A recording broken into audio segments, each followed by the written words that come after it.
আসসালামু আলাইকুম রহমতুল্লাহি ওয়া বারাকাতুহু। আমি এখন বর্তমানে অবস্থান করতেছি শেরেবাংলা মেডিকেল কলেজ বরিশাল। এই জায়গাটা আমি আইতে চাই না, এই জায়গাটা আমি মায়ের হারাইয়া লাইছি, কিন্তু একটা বোন তার কষ্টের পাশে না দাঁড়াইলে হয় না, তাহলে মনে হয় যে আমি ঋণী হয়ে যাই।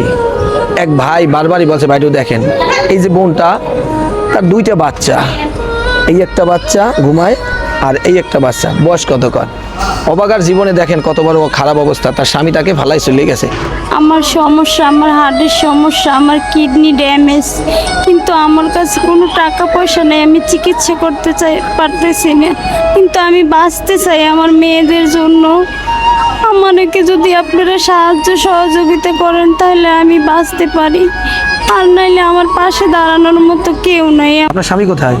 আমার স্বামী আমারে ফালাই রেখে চলে গেছে আমার অসুস্থতা আপনি দেখে। বাঁচতে চান কিসের জন্য? আমি আমার মেয়েদের জন্য বাঁচতে চাই।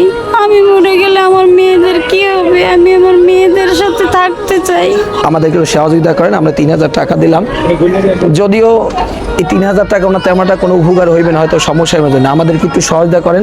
আপনার সহযোগিতার কারণে 3টা প্রাণ বেঁচে যেতে পারে, মা বাঁচতে, সন্তানেরা বাঁচবে।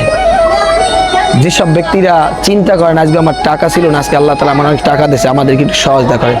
কেউ আব্বা মা যদি জীবনে বাচ্চা না থাকে, আল্লাহ রেখে সাজে, তাদের রুহের মাকটা যদি আমাদের সহযোগিতা করেন, তাহলে মায়ের উসিলায় এই দুটো বাচ্চা বাঁচতে পারে।